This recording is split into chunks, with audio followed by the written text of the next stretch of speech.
Ji. I extend my heartiest congratulations to Harivansh Ji on his re-election as the Deputy Chairman. His re-election stands testimony to his wide acceptability across the parties and his competence in conducting the House. I also would like to compliment Sri Manoj Jha Ji for the sportive spirit he has shown, and we, the House together, we have really exhibited such a camaraderie that in a democracy there will be contest, there will be opposition and opposition, but at the end of the day we are all together. In that such a spirit, the House have elected you. I don't want to speak at length because I want, today is the first day, I want the other business also to be completed. The Honorable Prime Minister has elaborately introduced you to the new members also. There are more than 42 new members who have been elected. That will be very useful for them also to know you better. Of course, the old members, they have an experience also.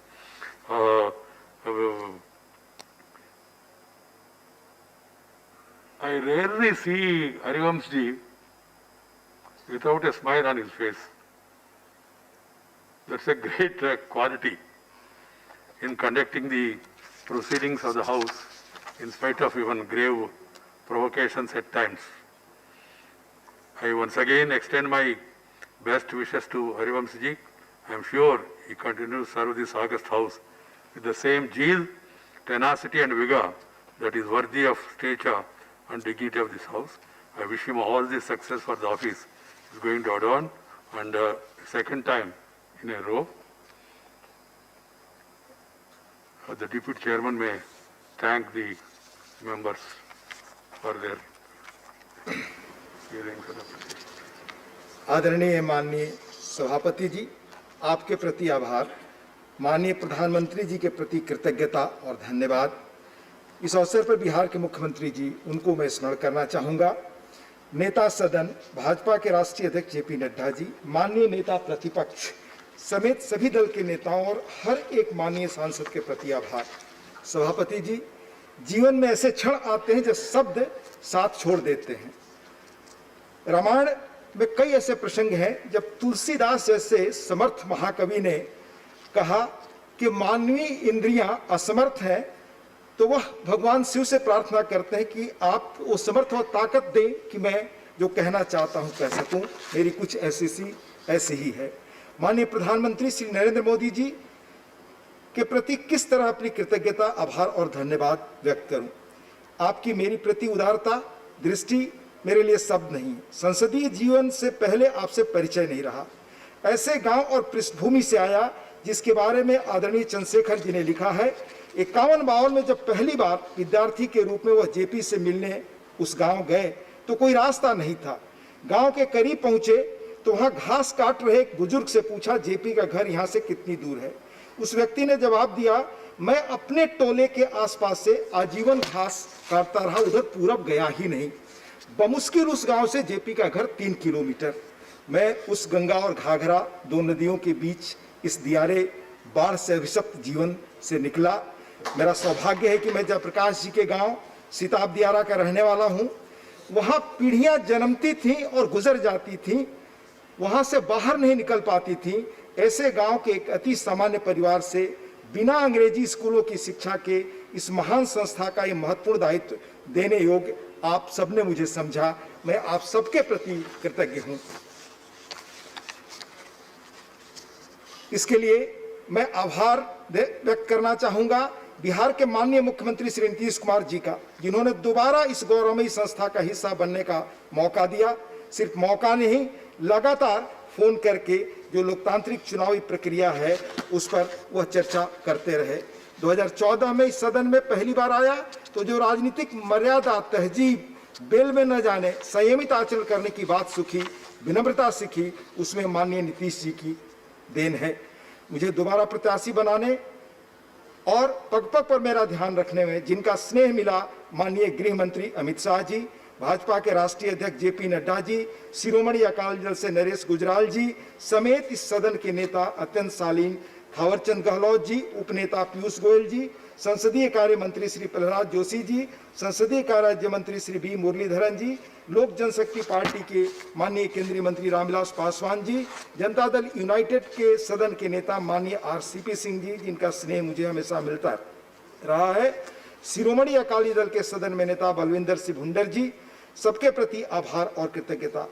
AIADMK के सदन के वरिष्ठ नेता माननीय नवनीत कृष्णन जी, माननीय बालाकृष्णन जी, बीजू जनता दल के सदन में नेता और हमारे वरिष्ठ साथी और मित्र माननीय प्रसन्न आचार्य जी, TRS के सदन के नेता माननीय के केशव राव जी, BSP के सदन के नेता माननीय सतीश चंद्र मिश्रा जी, शिवसेना के हमारे मित्र संजय राउत जी, आपके संजय जी, माननीय वासन जी, माननीय आठवाले जी, और जैसा मैंने बताया हमारे मित्र डेरिक ओब्रायन साहब, इन सभी का मैं आभारी हूं। जब नया नया आया एक सदस्य के रूप में पीछे यहां बैठता था, तब मैंने सदन में कहा था कि नेता प्रतिपक्ष गुलाम नबी आजाद जी को बोलते हुए जब भी सुनता हूं बहुत कुछ सीखता हूं। कैसे संसदीय मर्यादा और शिष्टता के साथ श्रेष्ठ आलोचनात्मक बातें भी कही जा सकती हैं। माननीय शरद पवार जी, माननीय तिरुचि शिवा जी, पुनः माननीय डेरिक ओब्रायन जी, माननीय रामगोपाल यादव जी, समय होता तो इनमें से एक एक व्यक्ति की खूबियां मैं बताता। एलाराम करीम जी, माननीय विनय विश्वम जी, सभी सदस्यों का मैं हृदय से आभार प्रकट करता हूं। मैं बैठता था माननीय सुखेंदु शेखर राय जी के साथ, उनकी शालीनता, समय के तहत प्रतिबद्धता के साथ अपनी बात कहना मैंने उनसे भी सीखा। मेरे मित्र माननीय मनोज झा जी तय समय में अपनी तथ्यपूर्ण बातें रखते हैं। उन्होंने मुझे फोन किया, मैं व्यक्तिगत बात बताना चाहता हूं, जो उम्मीदवार बने उनकी इजाजत से। मुझे अच्छा लगा सर, क्योंकि संसद की जो मैंने गरिमा पढ़ी है, HB कामत इसी संसदीय प्रणाली के वो सदस्य थे, बड़े वरिष्ठ सदस्य थे। मध्य प्रदेश में जब वो एक बार चुनाव लड़ रहे थे तो उनके एक सहायक को एक बड़ी पार्टी ने उनके खिलाफ खड़ा किया, तो दोनों शाम में मिलते थे और बताते थे कि आपकी कहाँ कमी है और आपकी कहाँ कमी है। दोनों को अगर गाड़ियों की कोई परेशानी होती थी, एक दूसरे को गाड़ी देता था। कुछ इस तरह का माहौल रहा, इसलिए मैं मनोज झा जी को भी मैं बहुत धन्यवाद देता हूँ। सर, इस अवसर पर अगर मैं माननीय अरुण जेटली जी का स्मरण न करूं तो मेरे प्रति खुद अन्याय होगा। मैं सदन में नया था, मेरा कोई परिचय नहीं, पर कुछ लोगों के भाषण मुझे बहुत आकर्षित करते थे। उनमें एक अरुण जी थे।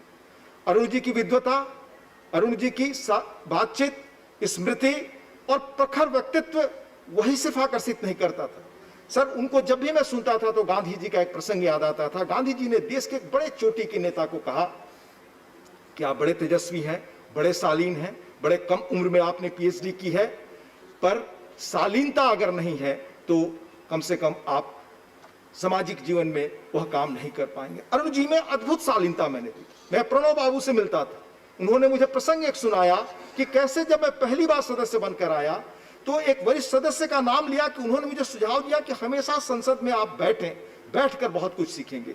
अनेक माननीय सदस्य हैं जो सुबह से शाम तक यहाँ बैठते हैं।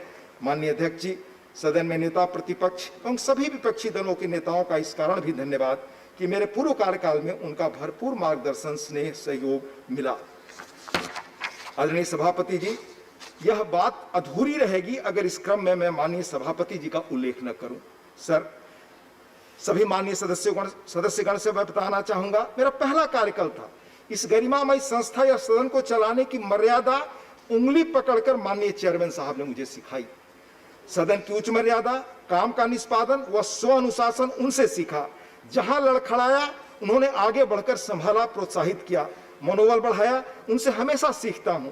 एक स्टैंडिंग इंस्ट्रक्शन उनका रहा, संसदीय मर्यादा, नियम कानून के तहत श्रेष्ठ बहस यहाँ पर हो। उनकी कामकाज, लेखन मुझे स्तब्ध करते हैं। उनमें शब्दों की चयन की प्रतिभा अद्भुत है। मुहावरा गढ़ने, लिखने और नए विचारों के प्रति तत्परता, उनसे बहुत कुछ सीखा। मैं उनका भी आभार व्यक्त करता हूँ। इस उच्च सदन के सचिवालय, सेक्रेटरी जनरल समस्त सभी अधिकारीगण, मार्शलगण, उनके प्रति विशेष आभार। पिछले कार्यकाल में जो भी काम अच्छा हो पाया उन सबका श्रेय उन सबको। कमियां मेरी रही। सर, 2 मिनट और इजाजत दें तो मैं 2 चीज कहना चाहूंगा। एक, इस क्षण के बाद मेरी भूमिका, जिस जगह आपने मुझे अवसर दिया, आप सदन ने अवसर दिया, हमारे अद्भुत लोक देवता गणेश जी के बताए रास्ते पर है। वेद व्यास अद्भुत ग्रंथ महाभारत की रचना कर रहे थे। महर्षि व्यास से गणेश जी का यह एग्रीमेंट हुआ, करार हुआ कि वह लिखेंगे, पर महर्षि ने कहा आप बीच में कुछ बोलेंगे नहीं। गणेश जी ने कहा ठीक है, बीच में आप रुकेंगे तो पुस्तक की रचना छोड़ दूंगा। नए संदर्भ में यह भूमिका इस सदन में है। महाभारत की जगह दोनों सदनों में देश के नए सृजन का इतिहास लिखने का गौरव इस दोनों सदन को है। रूल्स प्रोसीजर के तहत मिलकर जो बहस का समय आप निर्धारित करते हैं, माननीय चेयरमैन साहब जिसकी स्वीकृति देते हैं, आप सब उस सीमा का पालन करते हैं। लोक देवता गणेश जी की श्रृंखला में आसन को मौन होकर सुनना पड़ता है। देश दुनिया आपकी बातों से समृद्ध होती है। सदन द्वारा तय समय सीमा का जब हम अतिक्रमण करते हैं तभी आपने आसन को बोलने का दायित्व सौंपा है। बोलने के मौके से आप बचाएंगे मुझे, यह मेरा विश्वास है। अंत में यह कहना चाहूंगा कि पूरी दुनिया आज एक अद्भुत संकट से गुजर रही है। हम सब लोग एक गंभीर चुनौती के बीच मिल रहे हैं, पर हर संकट अवसर देता है। इस कोविड-19 कोरोना में भारत की अंदरूनी ताकत और अद्भुत क्षमता का हमें एहसास हुआ है। ICMR, Indian council of medical research के डॉक्टर बलराम भार्गव ने 28 जून को, आज से काफी पहले, उन्होंने देश को बताया, एक माह पहले देश में कोविड की 19 टेस्ट की क्षमता थी, 555 लेबोरेटरीज में कुल 1 लाख, पर अब हर दिन 2 लाख टेस्ट हो रहे हैं। अब देश के हर जिले में लेबोरेटरीज हैं, कुल 1000 हैं। इस तरह कोविड-19 के लिए स्वाब का स्थानीय उत्पादन शुरू हो, यह कोशिश हुई। 3 कंपनियां आज प्रतिदिन 2 लाख स्वाब स्वयं बना रही हैं। लॉकडाउन के बावजूद VTM kit, virus collection swab kit का उत्पादन वर्ष में 5 लाख होता था, अब प्रतिदिन 5 लाख हो रहा है। याद रखें, ये आंकड़े मैं जून का बता रहा हूं उनके लेख से। सितंबर में ये आंकड़े बहुत बढ़ चुके हैं। पर लॉकडाउन की विपरीत परिस्थितियों में यह कैसे हुआ? Central drug standard control organisation ने निवेश प्रस्तावों को तेज गति से स्वीकृति दी, व्यवस्था में गति आई। एक निजी कंपनी ने 10 million PCR polymerase chain reaction test और 5 मिलियन वायरल एक्सटेंशन किट बनाया। यह सब अत्यंत प्रतिकूल परिस्थितियों में हुआ। यह भारत की क्षमता है, पर इस क्षमता का संपूर्ण उपयोग कैसे हो, बेहतर उपयोग कैसे हो, इसमें संसद और इस सदन की बड़ी भूमिका है। मैं ये इसलिए कह रहा हूं कि 2016 में कुर्जविल ने कहा कि अपने जीवन काल में हम 20,000 वर्षों की प्रगति जो है वह देखने वाले हैं। वह दुनिया के अग्रणी आविष्कारक हैं, चिंतक और फ्यूचरिस्ट हैं। उनका आकलन सटीक माना जाता है। वॉल स्ट्रीट ने उन्हें रेस्टलेस जीनियस माना तो फोर्ब्स पत्रिका ने द अल्टीमेट थिंकिंग मशीन। कुर्जविल ने कहा कि बायोटेक्नोलॉजी और नैनो टेक्नोलॉजी हमें क्षमता देते हैं कि हम मानव शरीर और आसपास के संसार को आणविक मॉलिक्यूलर स्तर पर बदल दें। वह कह चुके हैं the singularity is near. Computing क्षमता में अनंत वृद्धि और लागत खर्च में भारी कमी से जो आर्टिफिशियल इंटेलिजेंस सृजित होगा वह अरबों गुना मानव इंटेलिजेंस से समृद्ध होगा। अब इस दौर में किस तरह से इस तरह के बदलाव मानव द्वार पर दस्तक दे रहे हैं, यह सदन के सोचने और विचार विमर्श का बेहतर समय है। भारत इस बदलाव के बीच अपनी प्रतिभा व क्षमता से कैसे शीर्ष पर पहुंचे। अंत में मैं एक चीज और कहकर बात अपनी खत्म करूंगा। दुर्भाग्यवश सदन का माहौल कभी कभी डिस्टर्ब होता है। इस संदर्भ में मेरे लिए उपसभापति के रूप में ऑल इंडिया स्पीकर्स कॉन्फ्रेंस में भाग लेना सुनना बड़ा ज्ञानवर्धक रहा। पूरे देश के स्पीकर्स, अलग अलग जहां राज्य सरकारें हैं, बार बार कहा कि हमें इन व्यवधानों के बारे में जितना संभव हो मिलकर रास्ता निकालना चाहिए। यह सदन भी सामूहिक रूप से ऐसे प्रसंगों पर विचार करेगा, क्योंकि तेजी से बदलती दुनिया में समय और अवसर किसी की प्रतीक्षा नहीं करते। हमें अपने सदन के संविधान निर्माताओं की मंशा एवं आज के समय की मांग के अनुसार चलना होगा। पूरे विश्वास के साथ कह सकता हूं कि वर्तमान सदन इस काम को अध्यक्ष जी आपके मार्गदर्शन में बखूबी किया है, आगे भी कर सकता है। आप में से एक एक माननीय सदस्य के सहयोग से। सर, संविधान सभा में जब सेकंड चैम्बर पर चर्चा हो रही थी तो यह अपेक्षा थी कि हड़बड़ी में कानून न बने, इसमें इस सदन की महत्वपूर्ण भूमिका होगी। साथ ही श्री गोपाल स्वामी अयंगर ने संविधान सभा के सेकंड चैम्बर से संबंधित आर्टिकल को स्वीकार करते समय भाषण दिया। उसमें कहा, I quote, I think on the whole balance of consideration is in favor of such a chamber and taking care to see that it does not prove a clog either to legislation or administration। यह संतुलन हमें मिलकर कायम करना है। मैं पुनः कहूंगा, आप सबके सौजन्य से यह दायित्व हमें मिला है, आभारी हूं। गोदे मुरारी ने जब यह पद संभाला तो उन्होंने कहा था कि मुझे डर लग रहा है। ऐसी हालत मेरी है। ऐसे लोगों के बीच हूं मैं जिनका संसदीय जीवन बहुत लंबा और समृद्ध है, पर वही मेरी ताकत है। जब भी ऐसे क्षण पहले भी आए और आगे भी आएंगे, रूल्स और प्रोसीजर से कैसे आगे बढ़े, वही सारे माननीय लोग मिलकर हमें रास्ता बताते हैं। सर, अंत में प्रख्यात तमिल कवि संत तिरुवल्लुर, जिन्होंने तिरुकुरुल का सृजन किया 2000 वर्ष पहले, कहा, Nothing is impossible for those who act after wise counsel and careful thought. ये वाइज काउंसिल के लिए सदन बना, यह वरिष्ठों का सदन देश की गंभीर से गंभीर चुनौतियों पर मिलकर कामयाब होगा, यह क्षमता इसमें है। मैं पुनः आप सबका आभार प्रकट करता हूं और धन्यवाद देता हूं। बहुत बहुत धन्यवाद। अभिनंदन।